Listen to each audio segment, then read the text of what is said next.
There's no good, there's no bad, there's no language has more power than any other. No category has any more power than the other, right? It Mhm. it all is, right? It's all in the consciousness of love. I'm still human, right? So there's languages I love to collect, and there's languages I don't care if I ever see that energy again, right? But that I'm human, right? I'm still going to see my soul through humanity, and I don't necessarily want to negate all that. Like that's why I'm here.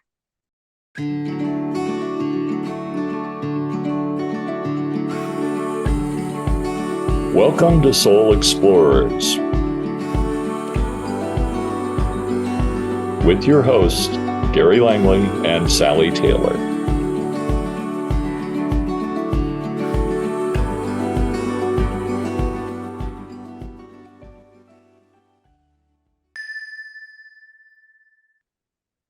Welcome to Soul Explorers. Today we have Jennifer Urezzio, Master Intuitive, author, teacher, and speaker. Jennifer, welcome to the show.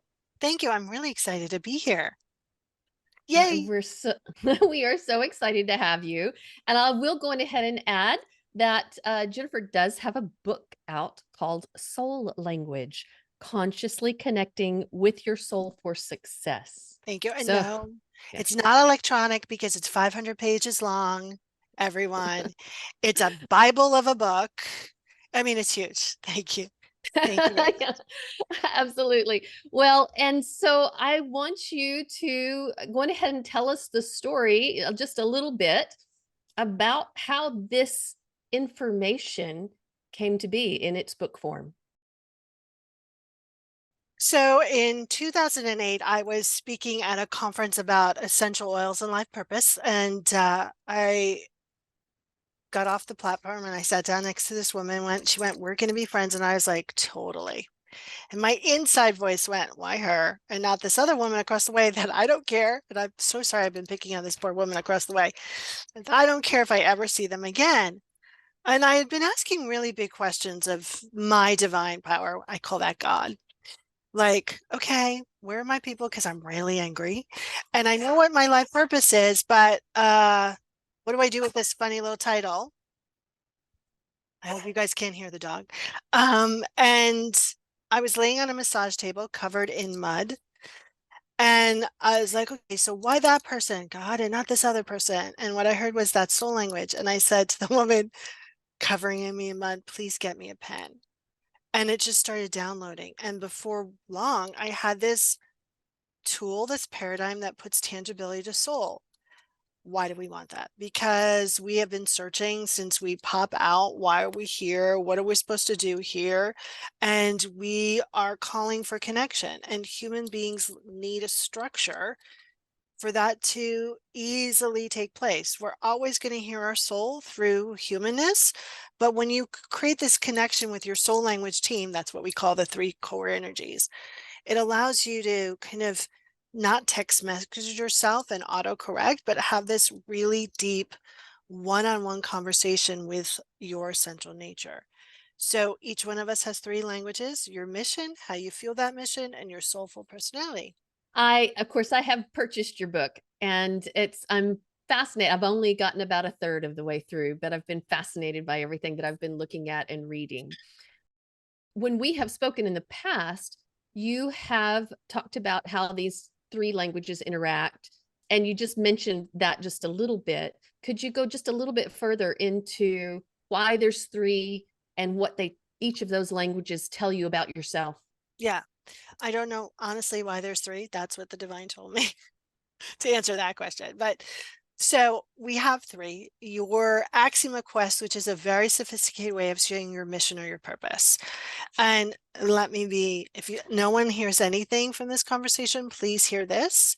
You have been being your mission since you've been born, and your purpose and your mission is not about anybody else but yourself. And I think when people are longing to understand their mission, their purpose here, and so that language, that energy kind of fulfills that understanding. My mission or purpose is called Equalizer. It's all about creating that perfect formula balance, first for yourself and then for others. And it's really interesting to watch me go into a restaurant, because it's either very, like, if it's too creditably perfect, if it's too sparse, it will be perfect. It's hysterical, right? And so for me, when I'm feeling off of purpose, I tune in and I go, okay, where am I not really feeling the balance? Where am I not aligned? Where am I overdoing or over servicing? And that allows me to put consciousness into everything I do versus operating from pain or programming, which, as a master of service, in the unconscious of Equalizer, I could just serve all day, 18-hour days, and, not go to the bathroom or eat. The second category is Axioma translation, and that's how you'll be known here. It's the fuel of your mission. And mine is called Teacher of Integrity. So all my life, I've been able to see where people add a consciousness of love for themselves. So here's how the two work. I offer them the chance to get back into love, which means they're back into balance, right? So in corporate America, I remember a conversation I was having with this internationally known coach about, you talk to me and you make me feel like a child. When I got off the phone, I go, I don't know about anything, but I know I can't make them feel anything. But the reason why he was so profoundly impacted by my energy was he was always out of integrity. He would always say one thing and do another thing. And so he was confronted by that energy. And then the third category is called tone, and that's about our soulful personality, how our soul prefers to go through life. And ego tends to hang out here. And mine is called graceful warrior, action, movement, courage, and grace. Most of my life, not graceful. At war with everything. I've crashed cars. And when I am making war with something, I will be out of integrity and out of balance, right? And so when you understand the use of your languages, you can really go, oh, wait, I'm actually creating struggle in my life. Let's pause. Let's reconnect. Let's listen to our soul, move back into wholeness, completeness, move back into connection, and then take action from there. What's the difference between soul language and archetypal energy or paradigms is soul language evolves and grows. So unlike archetype, and there are archetypal names within soul language, right? So there's a soul language called nurturer. Why? Because the divine has been pumping out this information for decades and centuries, and people download it and get parts of it. So it's not archetypal, it evolves, it grows, the definitions update, although I'm a little behind on that. It will overlay with like your Enneagram and your human design, because the soul is the soul, right? What's amazing about soul languages is the definitions are a starting point.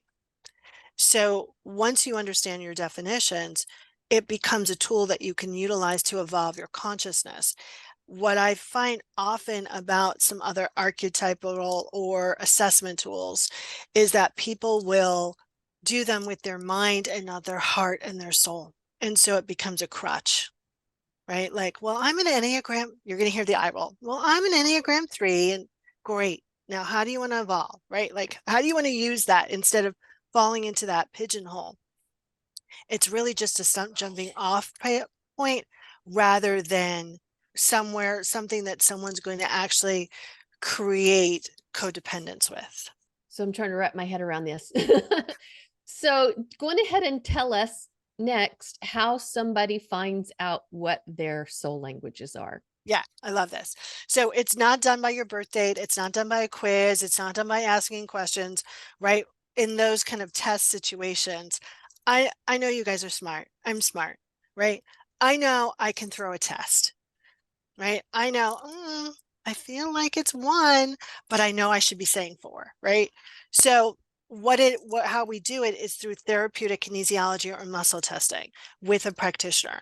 So that practitioner becomes the pendulum of that person's soul, and that soul moves us down a testing sheet. That way, no one throws the test, right?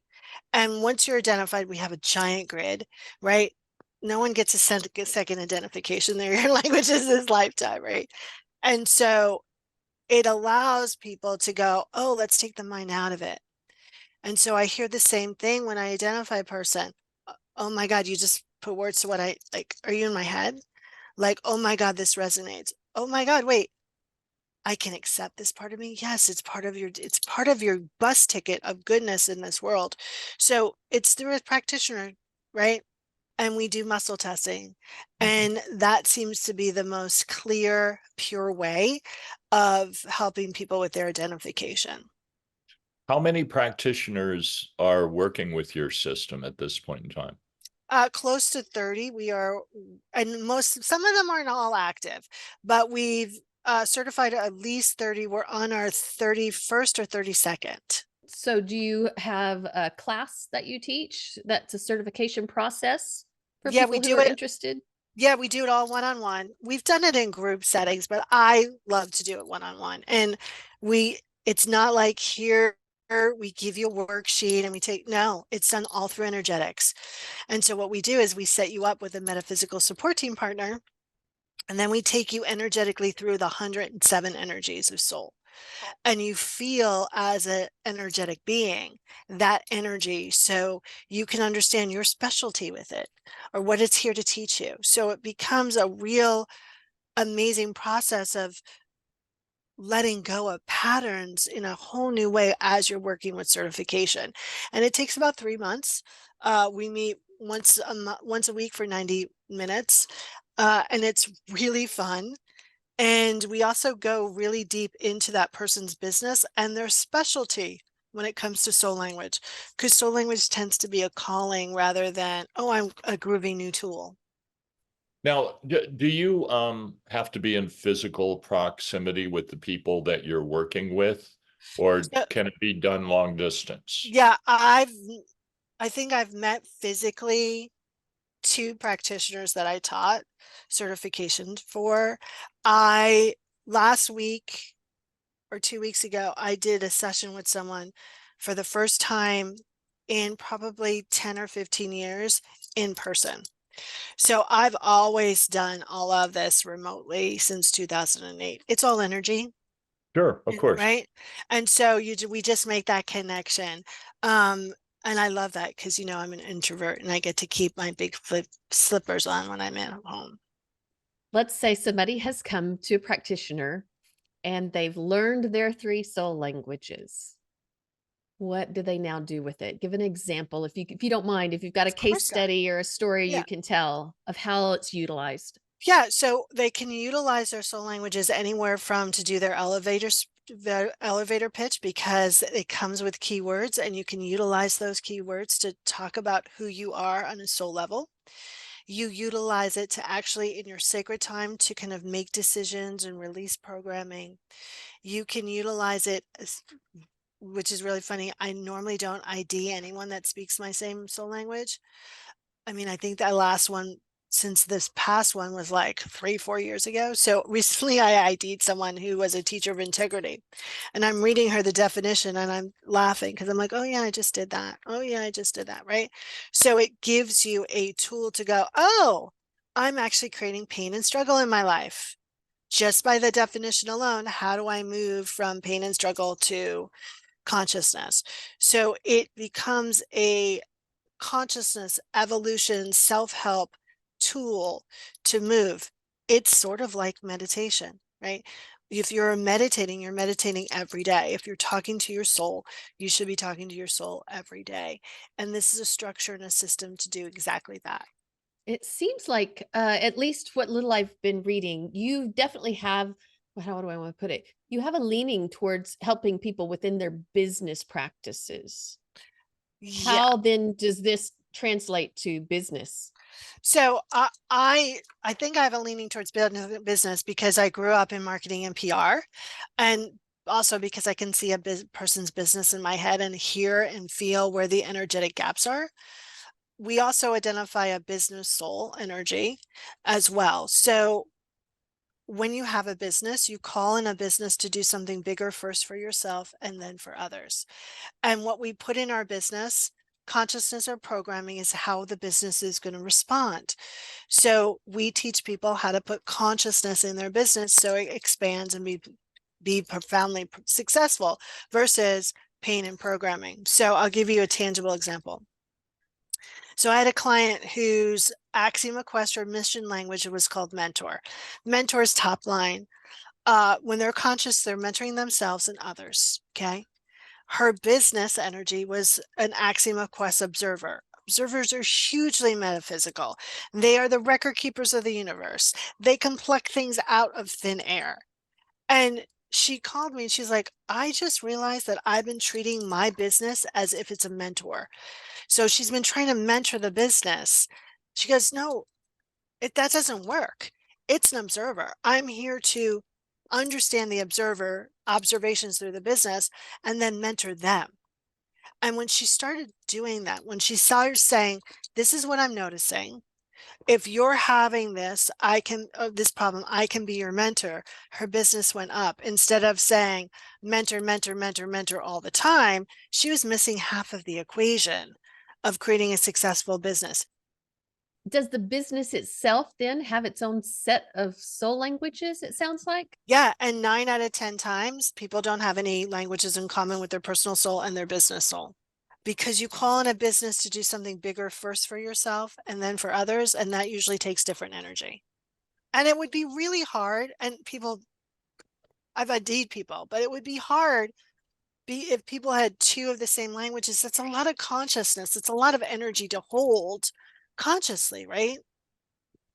And it makes kind of life harder. Well, it sounds like if you're sort of equating your business with yourself, it would actually create a little more challenge only because you are not your business. It's a separate thing from you. And so Yes. understanding the energy required for the business is just an entirely different thing. Exactly. Okay. That makes sense. I can be on board with that. Yeah. And when I identify the business languages of soul language, the tone, the soulful personality of the business is collaborator. And I used a few choice words because collaboration traditionally has been at that time, traditionally was very hard for me. I had a $5,000 collaboration mishap. And so when I identified that, I was like, are you kidding? Like, I called in a collaborator, but once I healed that within myself, people would call up and they would be like, I really want to collaborate with you. And the first time they said it, I burst out hysterically laughing. I'm like, I'm not laughing at you. I'm just laughing that I healed this. And here's the proof of that, Result. so to speak. Yeah. Can you give us an example of where somebody, I mean, really transformed their whole experience? You're looking at her. You're actually looking at her. I mean, I used to work in PR with my best friend, and I would go, can I have a pen? And people are like, why is she so aggressive? Why is she so angry? And after I started doing this work, her her VP, who was pregnant, went into labor 3 weeks early. And she called me up. She's like, oh my God, Allison just went into labor. There's all this stuff done. I was like, okay, I can come help. Don't worry. And I would pick up the phone and I would answer the phone and I would transfer it over to her, and she said, yeah, that's Jennifer. No, that's Jennifer. I had changed so much that people didn't even recognize my voice because there was no anger in it. Like, I really, by really settling in and accepting who I am on such a profound level, I transformed my life. I moved one house over, which is this house is on ley lines. That was on like some weird freaky energy, and got a book, got new clients, right? What I hear time and time again from clients is this lightning of load that they've been carrying, whether they've been on the path for a second or for years. They feel more free inside. They have more use of their power. They understand which direction to take. There's such clarity in understanding their intuition, because that's how the soul speaks to you, right? That they're not doing their life by jury, right? They are experiencing the truth of enoughness for them. I remember putting 2 people together based on their soul languages and them selling in a $1 million program in Mars chocolate. Like, That's the power of connecting to your soul and coming from a deep soulful place, right? You you're in the flow. You are working within the fabric of the universe instead of doing tug of war with it. And another way to put that may be you are now a conscious participant in life rather than a sleepwalker, because we have a planet of sleepwalkers. Yeah. You took the blue or red pill. I forget which one, the pill that from the Matrix, which one, but you took the pill, right? Right. And you know, there's a point in I think in everyone's journey when they're going through struggle that they'll go, "Ugh, I wish I didn't know what I know," right? Because right, there's that challenge where you're like, understanding your soul languages allows you to be more in the consciousness of neutrality. Why do you want to be in the consciousness of neutrality? Because you start to realize that that challenge is not a reflection of your essential nature. It's not because you're less than or not enough or whatever. It's just a blip. And so the lows are not as low, not as frequent, and you have more depth of understanding of how you want to create. And when you're creating a business, that is key, right? Because you're creating something that the ultimate win is to have for it to have legs of its own and for it to create 100 years, right? I help people create movements. They're not creating businesses, they're creating 100-year movements. So those take a lot of cogs. You got to be conscious of that. Yes, have people done it with not consciousness? Of course. And somewhere down the road, it results in confusion and pain. But we do it. I'd rather do it the more sustainable way. Since you were bringing up putting people together with different soul languages, and I have noticed in the book, there's little sections that will talk about people with certain soul languages that can be helpful to you with yours. Can you give me a description of how knowing someone else's soul language helps you in your relationships with them or potentially helps you to be of greater assistance to each other? Yeah, I'll give you a really great example. So I have a practitioner called Jennifer Bloom. If you don't know Jennifer Bloom, you all should. She's an amazing. Her soul languages are pioneer, which is forging new roads, huntress hunter, which is huntress hunter is like, oh, you want that? Here it is. Like they know how to track and pursue and hunt. And then her soulful personality is called capitalist, makes more of everything. So I know that pioneer and huntress and capitalist, I know that she's warrior in energy, right? So knowing that, I know when and I'm warrior in nature as well.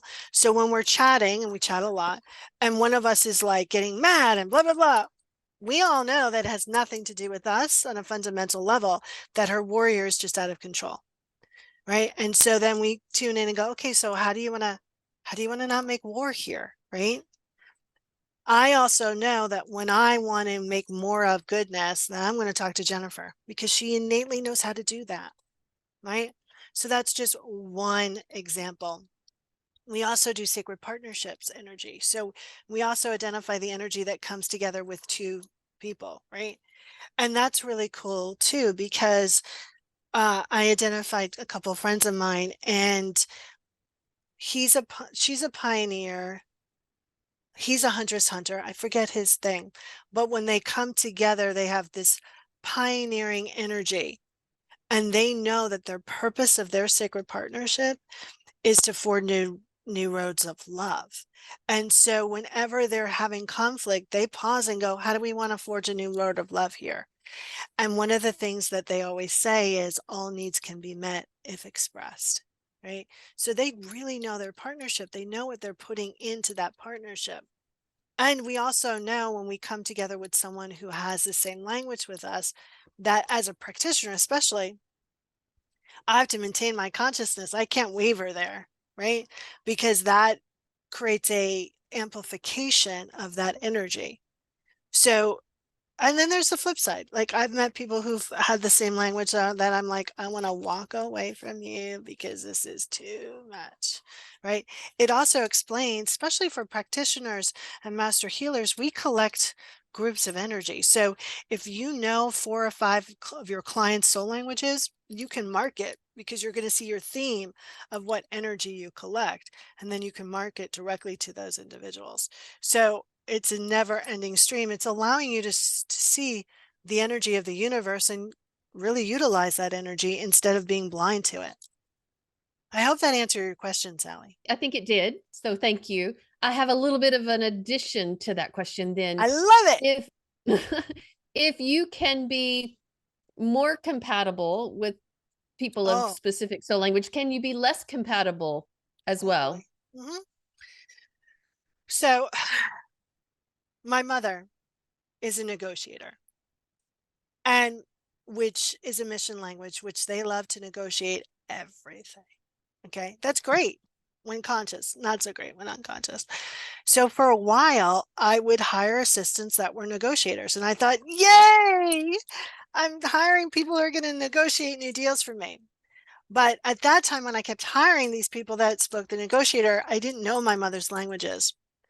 And then one day I get this email, from my calendar that Linda wants her languages done. And I was like, okay, mom, I can identify them, but I'm not going to do a session with you, right? Like, you're my mom.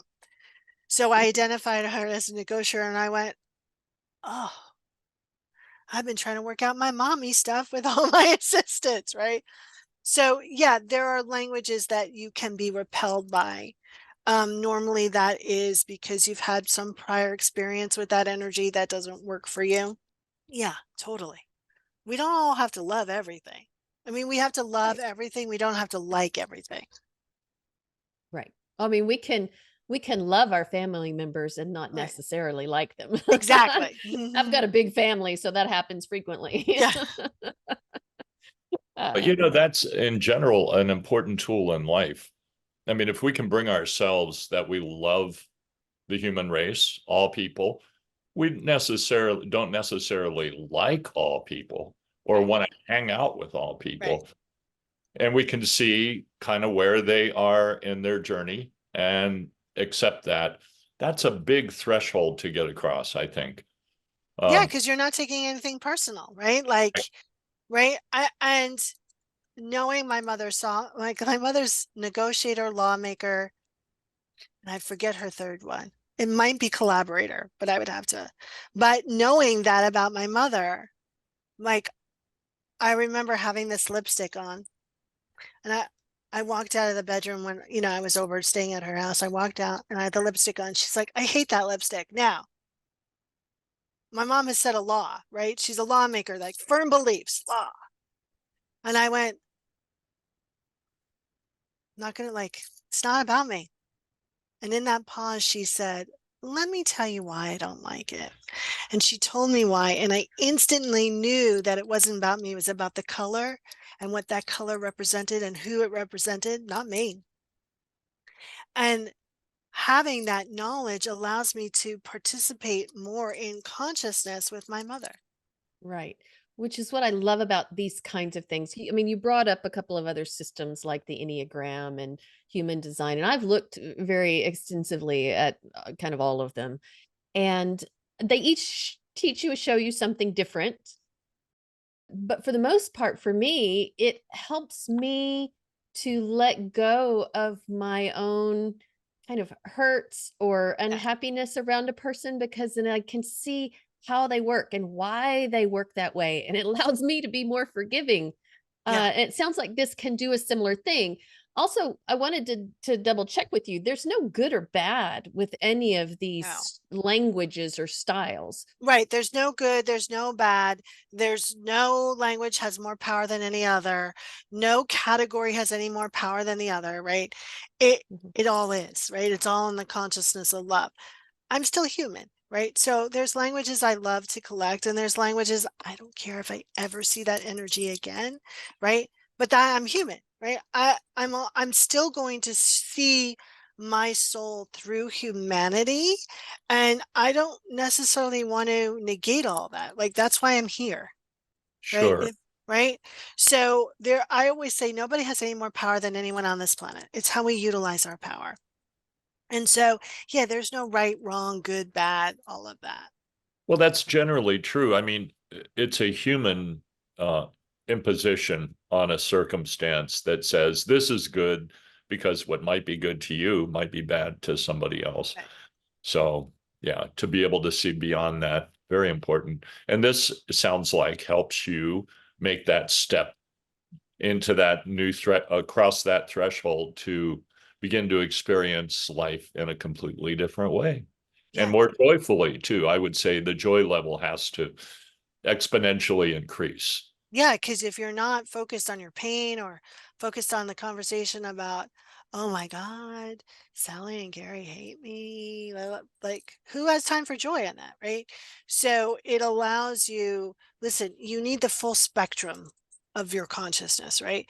You can't just do high notes because it's weird. It's like having a song which is high notes, but it allows you to move through the levels of consciousness with more ease and stay in the sustainable areas of consciousness longer, right?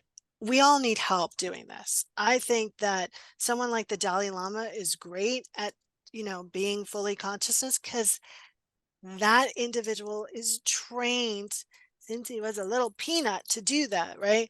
We don't have that luck, right? So we need tools that are going to support us in our consciousness and move and decide, okay, I'm feeling shame around this. How do I want to move up the consciousness scale so less shame is there? So I'm actually utilizing more of my essential nature and less pain. Yeah, we spend most of our adult lives unlearning Right. what other people imposed on us when we were youngsters. And then hopefully at some point we reach that threshold of getting beyond the conditioning. Yeah.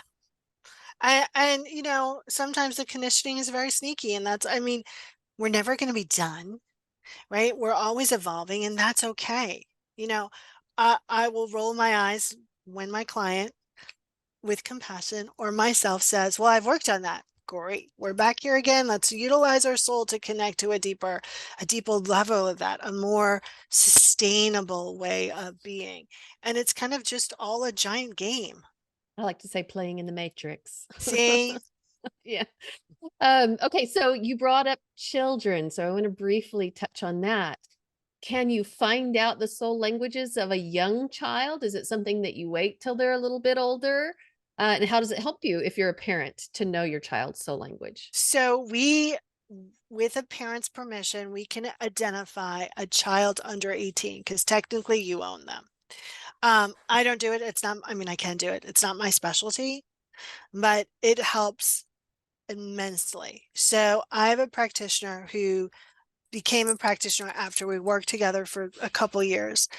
And she just emailed me yesterday. Her twin daughters know their soul languages. Now they're twins. Their soul languages are very different.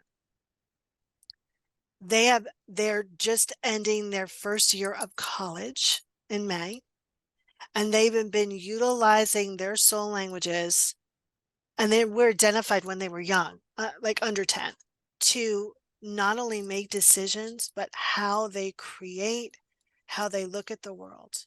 So she's been fostering them connecting to themselves on a deep level since they were kids. And they still talk about it as a family. I identified a client several years ago. She's a mentor. Her husband is a negotiator. Both of her kids are negotiators. So, yeah. So she would try to mentor them, and they'd be like, lady, we got it all. And then when she tried to mentor them, they would run to their father, and then he would negotiate because he knows how to do that. And she felt like a horrible mother. And I said, start to mentor the negotiations. 2 weeks later, she's like, oh my God, they're like coming to me and like it's easy and blah blah blah. She goes, but now we have a problem. I was like, what? She's like, my husband's pretty mad about like okay, we could deal with that. But right. So once she started really mentoring them how they wanted to be mentored versus mentoring them the way she thought as a mentor they should be, it changed the dynamics. So you actually get to foster what's natural in your children rather than what most people do, try to mentor or guide them in a way that they think. But their soul is more than likely not have any languages in common with their parents. So it's a game that can really foster a real loving, independent, caring, and feeling as if they're seen and heard child. Yeah, and it's so hard to be a parent to begin with if I you're trying am, to yeah. enforce yourself onto your children or Listen, your way of working or yeah. being, Sally, I have a I'm sure dog. like I have a dog, and that's hard enough, right? Like I have a dog, right? So I mean, I think it's most of the honorable and hardest thing to do in the world, right? And so, and um, all the parents I know always want to do their best, right? But sometimes they're doing their best with a limited toolbox just because that's their limited knowledge. It doesn't yeah. come with an instruction manual. No. So we're winging it. And so a system like this, I think, could be really, really utilized and helpful in family life. Yeah. One of the practitioners the one that's actually finishing up training now, we ID'd her Peanut. And she's like, I can see how they're being this matriarch patriarch, like, and she told an example at like the playground where they were making friends with different kids. And then and they were all older kids. And those kids were being friends. And before long, he had like a community because patriarchs are leaders of community. So here's this like 4-year-old surrounded by 10 or 15 older kids. And like he's the leader, right? That is hysterical to me. Makes me very curious about one of my grandchildren. I used to when she was little, we would call her the dog whisperer because she would just hold her own space and all these So cute. animals in my house would be flying around her and she just was unabashed. Whereas my grandson, her older brother, was always kind of, and it very much makes me now curious to kind of know where both of those kids would fit, but Yeah. because they're so very different in their way of just being and holding themselves, as all children are, as all children are.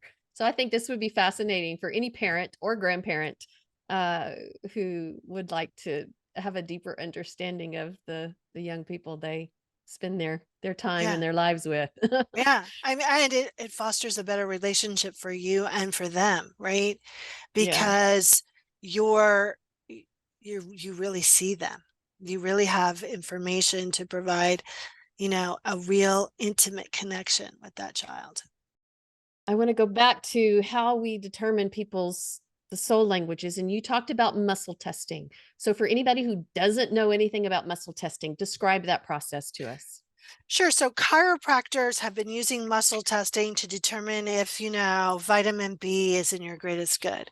And your body has this natural intelligence. So it can answer a yes or no question to something it knows, like vitamins or your soul languages. It's not going to answer yes or no to if you're going to win the lotto, because that's a free will choice. There's a lot of stuff that happens there.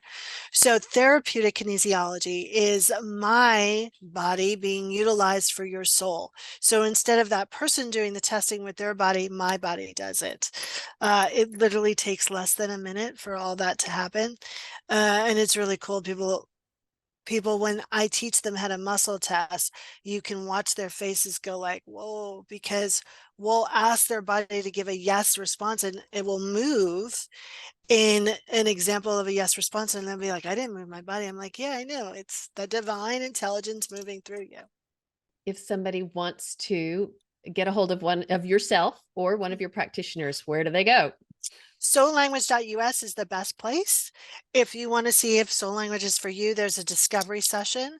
If you think I'm a good practitioner for you, you can log on there, or you can hit the practitioner page and check out the other practitioners and see which one resonates with you most.